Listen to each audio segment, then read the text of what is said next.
আমি সামনে আসি ভাই, সামনে আসি। দেখুন, আমরা সাম্প্রদায়িক সম্প্রীতির বাংলাদেশ চাই। বাংলাদেশে কোনো সম্প্রদায়কে শুধু সাম্প্রদায়িক পরিচিতির কারণে কোনোভাবেই যেন বঞ্চিত কিংবা কোনো ধরনের নিগ্রহের শিকার না হতে হয়, সেটা নিশ্চিত করতে চাই। সেটা নিশ্চিত করার জন্য কাজ করছি। তবে বাংলাদেশের সার্বভৌমত্ব, স্বাধীনতার উপর কোনো প্রকার হস্তক্ষেপ, কোনো প্রকার আঘাত আসে এবং রাষ্ট্রের প্রতি অবমাননা হয়, রাষ্ট্রদ্রোহের মতো ঘটনা ঘটলে সেক্ষেত্রে সরকার অবশ্যই কঠোর ব্যবস্থা নেবে। এবং সেক্ষেত্রে একটা গ্রেফতারের ঘটনাকে কেন্দ্র করে এখন অস্থিতিশীল পরিস্থিতি তৈরির চেষ্টা করা হচ্ছে। আমরা স্পষ্টভাবে বলতে চাই, কেউ যদি রাষ্ট্রদ্রোহের মতো ঘটনায় যুক্ত থাকে, সে যেই হোক, যত বড় নেতাই হোক, তাকে কোনো প্রকার ছাড় দেওয়া হবে না। এবং এক্ষেত্রে এটা সম্প্রদায় বিবেচনায় নয়, এটা রাষ্ট্রের বিবেচনায়, রাষ্ট্রের নিরাপত্তা বিবেচনায় আইনশৃঙ্খলা বাহিনী এই ব্যবস্থা গ্রহণ করবে সামনের দিকে। আমরা অন্তর্বর্তীকালীন সরকার দায়িত্ব নেওয়ার পর থেকে আপনারা যেন ভালো থাকেন, তার জন্য দিনরাত সবাই কাজ করে যাচ্ছি। এবং আপনারা কেমন আছেন, আপনাদের কি কি প্রয়োজন, সেটা জানার জন্যই সরেজমিনে এখানে আসা।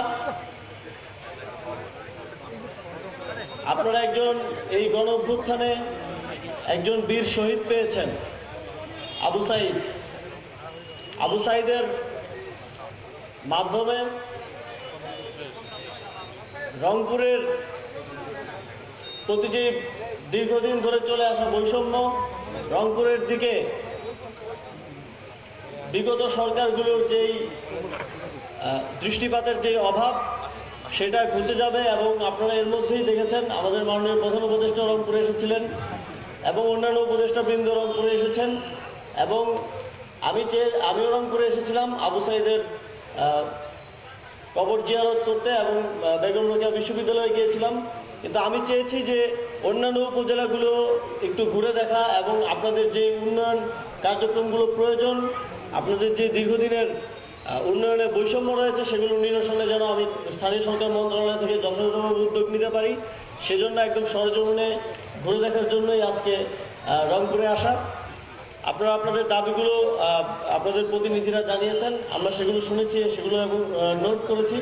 আর সেগুলো বাস্তবায়নের জন্য যথাযথ ব্যবস্থা নিতে স্থানীয় সরকার, পল্লী উন্নয়ন সমবায় মন্ত্রণালয় থেকে আমি আমার যতটুকু সাধ্য আছে সেখান থেকে কাজ করে যাব। আপনারা এখানে শহীদ পরিবারের পক্ষ থেকে কথা শুনেছেন।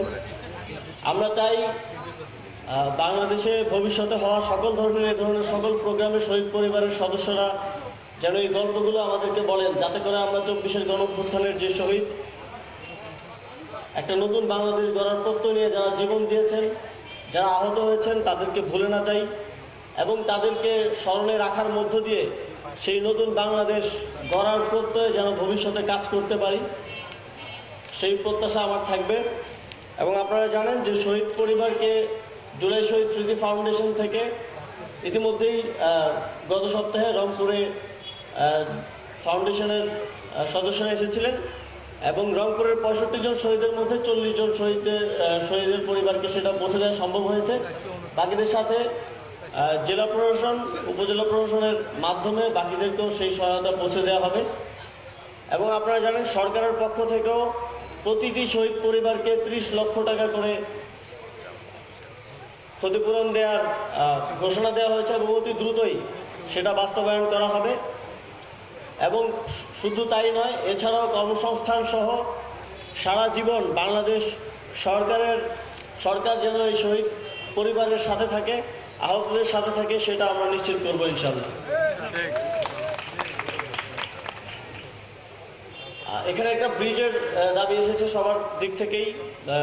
তো আমি এই প্রোগ্রাম শেষ করার পরেই সরেজমিনে সেই জায়গাটা পরিদর্শন করতে যাব এবং আপনাদের এই প্রাণের দাবি বাস্তবায়নের জন্য অতি দ্রুত সময়ের মধ্যে কিভাবে যথাযথ ব্যবস্থা নেওয়া যায় এবং আপনাদের এই দাবি বাস্তবায়ন করার জন্য স্থানীয় সরকার, পল্লী উন্নয়ন ও সমবায় মন্ত্রণালয় কাজ করবে।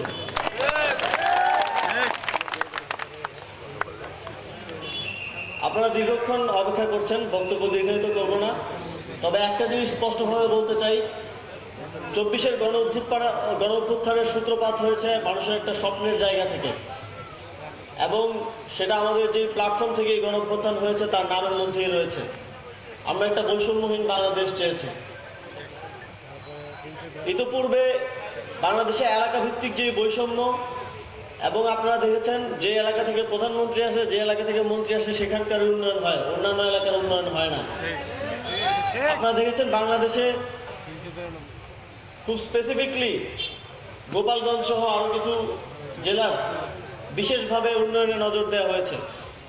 যেখানে প্রয়োজন নেই সেখানেও রাস্তা করা হয়েছে, উন্নয়ন কার্যক্রম করা হয়েছে, কিন্তু অন্যান্য জায়গায় সেক্ষেত্রে বৈষম্যের শিকার হয়েছে জনগণ।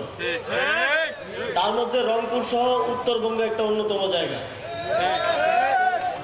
আমি আমার জায়গা থেকে নিশ্চিত করতে চাই, সরকারের উচ্চ পর্যায়ে বাজেট সহ আরও অন্যান্য উন্নয়ন কার্যক্রমের ক্ষেত্রে যে আলোচনা, সেখানে রংপুর এবং উত্তরবঙ্গের উন্নয়ন কার্যক্রমের আলোচনায় আমি বিশেষভাবে গুরুত্ব দিয়ে আপনাদের কথাগুলো সেখানে পৌঁছে দেব। এবং আপনারা জানেন স্থানীয় সরকার, পল্লী উন্নয়ন ও সমবায় মন্ত্রণালয়ে অনেক উন্নয়ন কার্যক্রম করে থাকে। আমাদের স্থানীয় পর্যায়ে যে উন্নয়ন কার্যক্রম, সেক্ষেত্রে যেন কোনো প্রকার বৈষম্য না থাকে। দেশের বাকি জেলাগুলোতে যেভাবে উন্নয়ন কার্যক্রম হয় সেটা যেন রংপুর সহ উত্তরবঙ্গে নিশ্চিত হয়, সেজন্য আমরা কাজ করব। আপনারাও তথ্য দিয়ে কোথায় কী প্রকার উন্নয়ন কার্যক্রম প্রয়োজন সেটা এখানকার জেলা প্রশাসন, উপজেলা প্রশাসনকে আপনারা জানাবেন। তাদের মাধ্যমে আমরা সার্ভে করে অতি দ্রুত সময়ের মধ্যে পীরগাছা ইউনিয়ন সহ রংপুর জেলার বিভিন্ন উপজেলার সেই সার্ভেগুলো নিব, যে কি কোথায় রাস্তা, কোথায় কালভার্ট এবং ব্রিজের প্রয়োজন, এবং সেটা বাস্তবায়নে মন্ত্রণালয় থেকে আমি নির্দেশনা দেওয়ার মাধ্যমে সেটা দ্রুত বাস্তবায়নের ব্যবস্থা গ্রহণ করব। পরিশেষে আপনাদের সকলকে ধন্যবাদ, এবং সর্বোপরি যেই নতুন বাংলাদেশ গড়ার প্রত্যয় নিয়ে আমরা কাজ করছি, সেই নতুন বাংলাদেশ গড়ার ক্ষেত্রে আপনাদের মতামত, সহযোগিতা এবং সমর্থন প্রত্যাশা করে আমার বক্তব্য শেষ করছি।